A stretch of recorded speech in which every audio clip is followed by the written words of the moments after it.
Hello student, आज की video हम बात करेंगे एमएस एक्सेस। ओके, डीसीओ और पीजीडीसीए में जो हमारी एक बुक एमएस एक्सेस है उसमें पहली यूनिट जो है वो है, पहली यूनिट का जो क्वेश्चन है, टेबल की से आप क्या समझते हैं, विभिन्न की को समझाइए। ओके, इसमें कौन कौन सी मैं समझाऊंगा, एक प्राइमरी की, कैंडिडेट की, सुपर की, कंपोजिट की, फॉरेन की, अल्टरनेटिव की, और यहाँ में एक एक्स्ट्रा ले लिया नॉन फील्ड की। राइट, तो ये क्वेश्चन है, ये पूछा जा सकता है, इंपॉर्टेंट भी है, और टिप्पणी भी पूछी जा सकती है कि प्राइमरी की, कैंडिडेट की, सुपर की या कंपोजिट की में टिप्पणी लिखिए। ठीक है ना।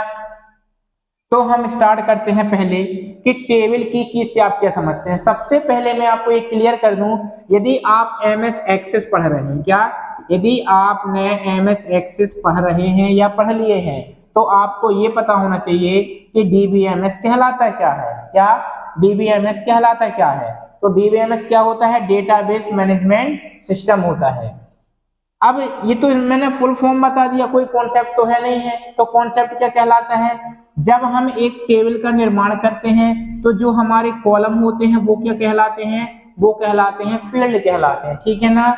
और जो हमारी ये रो होती हैं, इन रो को क्या बोला जाता है? रिकॉर्ड बोला जाता है। क्या बोला जाता है? रिकॉर्ड बोला जाता है। फील्ड और रिकॉर्ड, फील्ड और रिकॉर्ड के कॉम्बिनेशन से जो एक डेटा तैयार होता है उसे डीबीएमएस कहा जाता है। क्या कहा जाता है? उसे डीबीएमएस कहा जाता है। जब दो या दो से अधिक टेबल रहती हैं, मान लो एक टेबल ये है तो ये क्या है? एक डीबीएमएस है। राइट, और दूसरी टेबल ये है, ये भी हमारा क्या है? डीबीएमएस है। अब यहाँ पर दो टेबल बन गई। जब एक टेबल का संबंध दूसरी टेबल से बन जाता है तो यह प्रोसेस क्या कहलाती है? यह प्रोसेस कहलाती है आरडीबीएमएस। ध्यान रखना, जो डीबीएमएस होता है उसमें केवल एक ही टेबल होती है, और जो आरडीबीएमएस होता है उसमें एक से अधिक टेबल होती है। यहाँ पर आर फॉर क्या होता है? रिलेशनल। अब रिलेशन कब होगा? जब दो या दो से अधिक टेबल होंगी। राइट, तो मैं यहाँ पर समझाया डीबीएमएस और आरडीबीएमएस।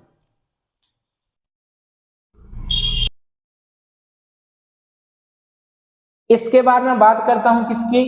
प्राइमरी की, कैंडिडेट की, सुपर की। बहुत ध्यानपूर्वक समझना है, तो बहुत सरल समझोगे तो, क्योंकि आपसे ये बन जाएंगी। तो डेटा नॉर्मलाइजेशन, डेटा नॉर्मलाइजेशन क्या होता है, ये कितने प्रकार का होता है, first NF, second NF, third NF, मैं ये सारी चीजें पढ़ाया हूं पिछली वीडियो में, ये इसी से रिलेटिव है। यदि ये आपसे बन गया तो डेटा नॉर्मलाइजेशन बन जाएगा। अब देखो वो कैसे। अब मैं यहां पर कुछ चीजें बताता हूं जो ध्यानपूर्वक समझना। पहला है अपना की किसे कहते हैं। क्या? की। टेबल में की किसे कहते हैं तो ध्यान से समझना।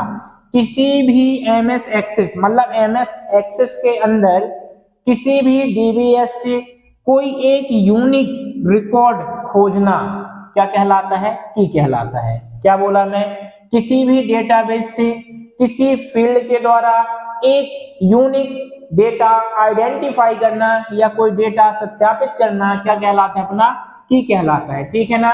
मतलब कि किसी एक फील्ड को बोल सकते हैं, जैसे name, roll number, mobile number, Aadhaar number, email ID, address, ये सब क्या हो जाती है? अपनी की हो जाती है। ठीक है ना। लेकिन डिपेंड ये करता है कि अब की तो मैंने 7 लिखा है, नेम कौन सी की है, रोल नंबर कौन सी है, मोबाइल नंबर, आधार नंबर, ये कौन कौन सी की होती हैं, हर कंडीशन में अलग अलग होता है। तो पहली स्टार्ट करते हैं हम प्राइमरी की। क्या? प्राइमरी, प्राइमरी की। और जस्ट इसी के साथ साथ मैं बात करता हूं कैंडिडेट की, कैंडिडेट की। अब ध्यान पूर्वक समझना, दोनों में मैं यूनिक अंतर भी बताऊंगा और आपको कॉन्सेप्ट भी क्लियर होगा। प्राइमरी की पहली जो शर्त होती है, क्या? प्राइमरी की पहली शर्त होती है, फर्स्ट शर्त होती है कि टेबल में डेटा रिपीट नहीं होना चाहिए।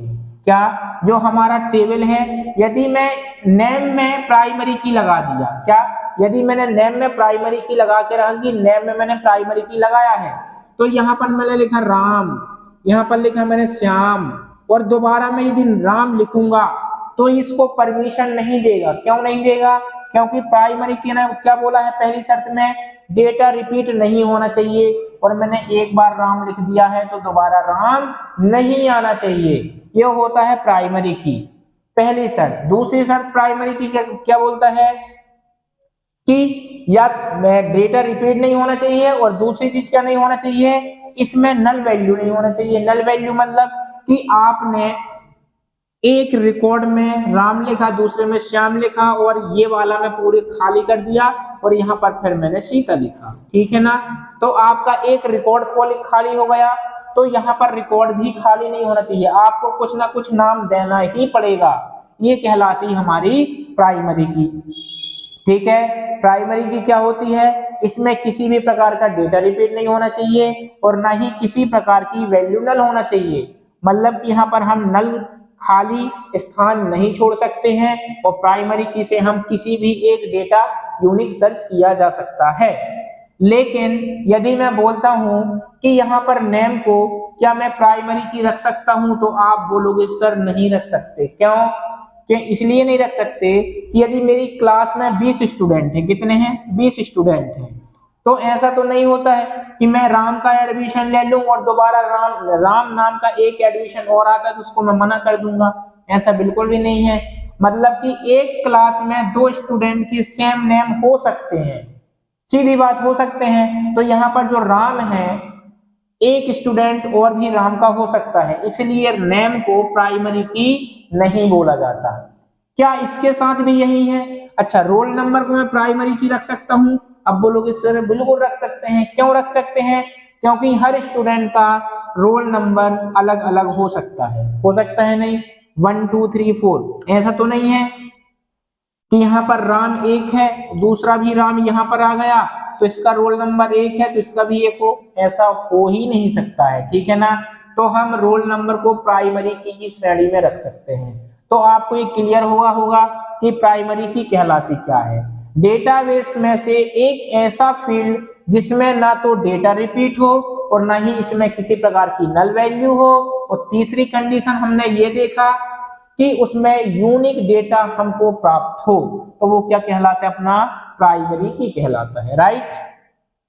इसके बाद कैंडिडेट की। अब कैंडिडेट की बहुत ध्यान पूर्वक समझना। कैंडिडेट की ऐसी की को कहा जाता है, कैंडिडेट की ऐसी की दूसरी भाषा में हम फील्ड कह सकते हैं, ठीक है ना। तो कैंडिडेट की ऐसी फील्ड को कहा जाता है जिसमें हमें यूनिक डेटा प्राप्त हो सकता है। क्या यूनिक डेटा प्राप्त हो सकता है? या दूसरी भाषा में ये हो सकते हैं, कैंडिडेट की यूनिक फील्ड के ग्रुप को कहा जाता है, यूनिक फील्ड के ग्रुप को कहा जाता है। जैसे मैं बोलता हूं मोबाइल नंबर, हम कोई भी डेटा मोबाइल नंबर से सर्च करेंगे तो वो डेटा यूनिक ही प्राप्त होगा। मैं बोलता हूं ईमेल आईडी, अब बोलोगे सर जब ये मोबाइल नंबर और ईमेल आईडी इसको भी तो प्राइमरी की कह सकते हैं, कैसे? मैंने बोला राम का मोबाइल नंबर है और दूसरा राम आ गया, इसका भी सेम मोबाइल नंबर है। क्या मोबाइल नंबर दोनों का एक सा हो सकता है? कभी नहीं हो सकता। अलग अलग सिम का अलग अलग मोबाइल नंबर होता है, लेकिन ऐसा हो सकता है यदि अपने यहाँ राम नाम का स्टूडेंट ने एडमिशन लिया और श्याम नाम का स्टूडेंट ने एडमिशन लिया। अब राम के पास मोबाइल है लेकिन श्याम के पास नहीं है, तो राम का जो मोबाइल नंबर है वही मैं श्याम का भी तो भर सकता हूं ना, बिल्कुल भर सकता हूं ना। तो यहाँ पर क्या हुआ, यदि मैं एक नंबर सर्च करूंगा तो दो दो रिकॉर्ड आएंगे, एक राम का आएगा दूसरा श्याम का आएगा, राइट। तो इसको हम प्राइमरी की नहीं कह सकते। क्यों? प्राइमरी की में डेटा रिपीट नहीं होना चाहिए और एक साथ डेटा भी नहीं होना चाहिए, नल वैल्यू होना चाहिए और हमें यूनिक डेटा मिलना चाहिए। यूनिक डेटा का मतलब यदि मैं मोबाइल नंबर से सर्च करता हूं किसी भी चीज को तो केवल एक ही स्टूडेंट आना चाहिए। ऐसा नहीं है कि मैंने एक मोबाइल सर्च किया चार चार स्टूडेंट आ जाए, तो वो यूनिक डेटा नहीं है। लेकिन हम यूनिक मोबाइल नंबर बोल सकते हैं। यूनिक मोबाइल नंबर क्यों बोल सकते हैं? क्योंकि एक से अधिक सिम, मतलब एक सिम का एक ही नंबर रहेगा। ऐसा नहीं है कि दो सिम है और दोनों का मोबाइल नंबर एक सा हो, ठीक है ना। तो कैंडिडेट की क्या कहलाता है कि ऐसे सभी फील्ड जो हमें यूनिक डेटा प्राप्त कर दें, लेकिन वो दोबारा किसी भी कैंडिडेट दोबारा किसी भी candidate pass unique data search ना हो। कहने का मतलब ये है कि देखो ये मोबाइल नंबर को ना दो लोग यूज कर सकते हैं, मेल आईडी को दो लोग यूज कर सकते हैं, क्या रोल नंबर को दो लोग यूज कर सकते हैं? आप बोलोगे सर नहीं कर सकते हैं। तो रोल नंबर को मैं प्राइमरी की कह सकता हूं, लेकिन मोबाइल नंबर को, ईमेल आईडी को प्राइमरी की नहीं कह सकते। क्यों नहीं कह सकते? क्योंकि एक ही मोबाइल को 2 से 3 लोग यूज कर सकते हैं। एक ही ईमेल आईडी 2 या 2 से अधिक डिवाइस में एक्टिव हो सकती है। इसलिए हैं तो ये यूनिक चीज हैं, लेकिन हम यूनिक डेटा इन दोनों से प्राप्त नहीं कर सकते। तो उसकी को क्या बोलते हैं? हम कैंडिडेट की बोलते हैं। राइट, आपको क्लियर हुआ होगा प्राइमरी की और कैंडिडेट की में क्या अंतर है। ठीक है ना? प्राइमरी की में आपका डेटा एक सा होना चाहिए और एक ही व्यक्ति उसका यूज करे, इस प्रकार की को प्राइमरी की कहा जाता है। कैंडिडेट की में क्या होगा? किसी भी फील्ड के द्वारा यूनिक डेटा हम सर्च कर सकते हैं, लेकिन यह फिक्स नहीं है कि एक ही मोबाइल नंबर में एक ही स्टूडेंट को, 2 या 2 से अधिक स्टूडेंटों ने एक ही मोबाइल नंबर को फिल करके रख सकता है। तो हम मोबाइल नंबर से यूनिक डेटा प्राप्त नहीं कर सकते। राइट, और ईमेल आईडी से क्यों नहीं कर सकते? क्योंकि ईमेल आईडी का यूज 1 से 2 लोग कर सकते हैं, मोबाइल नंबर का यूज भी 1 से 2 लोग कर सकते हैं। लेकिन आधार नंबर को हम प्राइमरी की 100% बोल सकते हैं, क्योंकि प्रत्येक स्टूडेंट का आधार नंबर अलग अलग होता है। दूसरी भाषा में ये समझें कि प्राइमरी की हम जनरेट करते हैं। मान लो कि आप कोई संस्था चला रहे हैं या कोई यूनिवर्सिटी चला रहे हैं, ठीक है ना? तो यूनिवर्सिटी रोल नंबर जनरेट करता है और कैंडिडेट की क्या जनरेट करता है? जैसे मोबाइल नंबर हो गया, आधार नंबर हो गया, मेल आईडी, मतलब ऐसी चीज कैंडिडेट हमें देता है और हम क्या देते हैं उसके बदले में? प्राइमरी की। और प्राइमरी की क्या कहलाती है? जो किसी भी यूनिवर्सिटी संस्था द्वारा जनरेट की जाती है उसको क्या बोलते हैं? हम प्राइमरी की बोलते हैं। ठीक है ना? इसके बाद आता है हमारा सुपर की। अब ध्यान से समझना सुपर की। सुपर की में दो कोई ऐसी फील्ड को यदि हम कलेक्ट कर देते हैं ना, तो उस की को बोला जाता है सुपर की। जैसे मैंने बोला यहां पर क्या है? एक नेम है, मैंने एक नेम लिया प्लस इसी के बाजू मैंने आधार नंबर ले लिया। क्या ले लिया? आधार नंबर। तो दो फील्ड के ग्रुप को या 2 से अधिक फील्ड के ग्रुप को क्या बोला जाता है? सुपर की बोला जाता है। राइट, कंपोजिट की क्या होती है? फॉरेन की क्या होती है? अब यहां से कंपोजिट की समझना। इस डेटाबेस में मैं यदि आपसे पूछता हूं प्राइमरी की किस किस को बोल सकते हैं, तो आप बोलोगे सर एक रोल नंबर हो सकता है, एक आधार नंबर हो सकता है। बात भी सही है कि एक रोल नंबर आधार नंबर क्यों हो सकता है? क्योंकि जो रोल नंबर होता है वो हर स्टूडेंट का अलग अलग होता है, आधार नंबर जो होता है हर स्टूडेंट का अलग अलग होता है। तो यहाँ पर एक रोल नंबर एक आधार नंबर, ये क्या है? प्राइमरी की है। जब दो प्राइमरी की को आपस में मिला दिया जाता है तो जो हमारी की तैयार होती है वो की को बोला जाता है बेटा कंपोजिट। सुपर की वो सॉरी कंपोजिट की बोला जाता है। क्या बोला जाता है? Composite key. जब दो प्राइमरी की को जब हम मिला देते हैं तो क्या बोलते हैं? इसको कंपोजिट की बोलते हैं। ठीक है ना? इसके बाद आता है हमारा फॉरेन की। क्या? फॉरेन की। अब फॉरेन की क्या होता है? जब दो टेबल, मैंने बोला एक टेबल ये है आपकी, ठीक है, और एक टेबल ये है। कितनी टेबल हुई हमारे पास? बोलोगे सर 2 टेबल।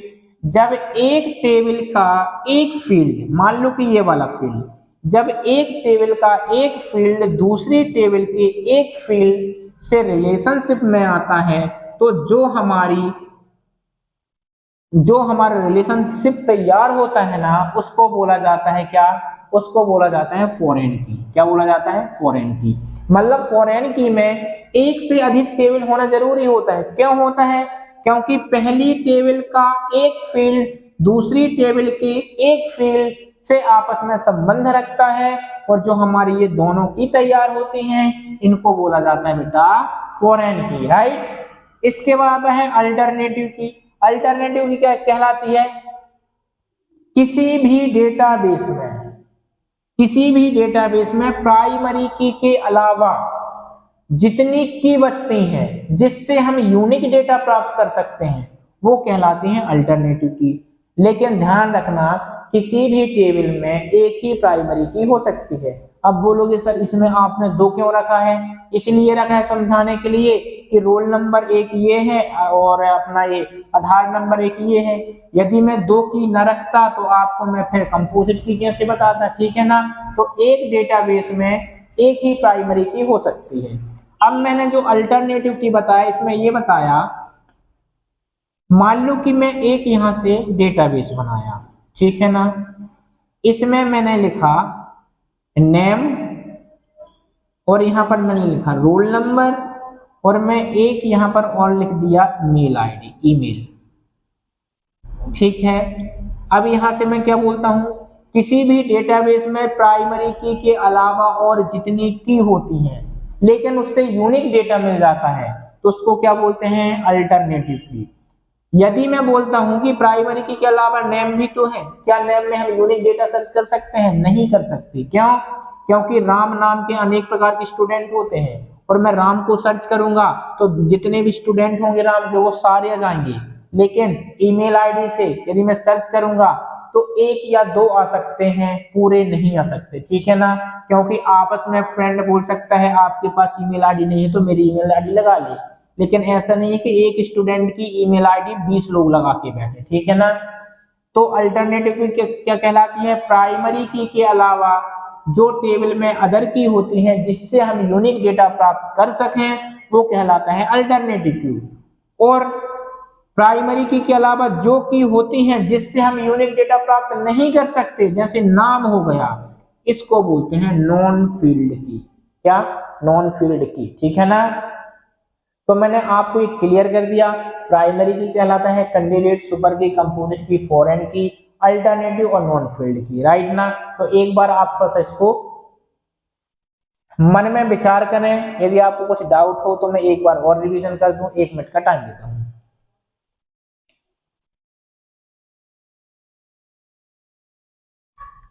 तो मैं एक बार और रिवाइज करता हूं क्या कहलाता है शॉर्ट में, ठीक है ना। प्राइमरी की किसे कहते हैं? तो प्राइमरी की में किसी भी डेटाबेस में हम जिस भी फील्ड से यूनिक डेटा सर्च कर सकते हैं वो प्राइमरी की कहलाता है। उस यूनिक फील्ड में किसी प्रकार का वैल्यू नल नहीं होना चाहिए, मतलब कि उसमें फील्ड में कोई वैल्यू नल या खाली नहीं होना चाहिए और डेटा रिपीट ना हो, उसे प्राइमरी की कहते हैं। कैंडिडेट की किससे कहते हैं? यूनिक, हमने क्या बोला, जो फील्ड होती है यूनिक फील्ड के समूह को, यूनिक फील्ड के समूह को कैंडिडेट की कहा जाता है। कैंडिडेट की हम कैंडिडेट के द्वारा ही प्राप्त कर सकते हैं, जैसे आधार नंबर, मेल आईडी। और जो हमारा प्राइमरी की होता है वो हम जनरेट करते हैं, ठीक है ना। हमारा सुपर की क्या कहलाता है? दो या दो से अधिक जब फील्ड आपस में कलेक्ट हो जाती हैं तो इसे सुपर की कहते हैं। कंपोजिट की क्या कहलाती है? दो या दो से अधिक प्राइमरी की के ग्रुप को कंपोजिट की कहते हैं। फॉरेन की क्या कहलाती है? जब एक टेबल का एक फील्ड दूसरी टेबल के फील्ड से आपस में रिलेट हो जाता है तो उसको फॉरेन की कहते हैं। अल्टरनेटिव की किसे कहते हैं? किसी डेटाबेस में से प्राइमरी की के अलावा जिससे हम यूनिक डेटा फाइंड कर सकते हैं वो अल्टरनेटिव की कहलाता है। नॉन फील्ड की क्या कहलाता है? किसी भी प्राइमरी की, किसी भी डेटाबेस में प्राइमरी की के अलावा जितनी की होती हैं उसे नॉन फील्ड की कहते हैं, ठीक है ना। तो इस वीडियो में इतना ही। अगली वीडियो में कुछ और इंपॉर्टेंट क्वेश्चन लेके आऊंगा। तो वीडियो पसंद आए तो लाइक करें, शेयर करें और सब्सक्राइब करें। धन्यवाद।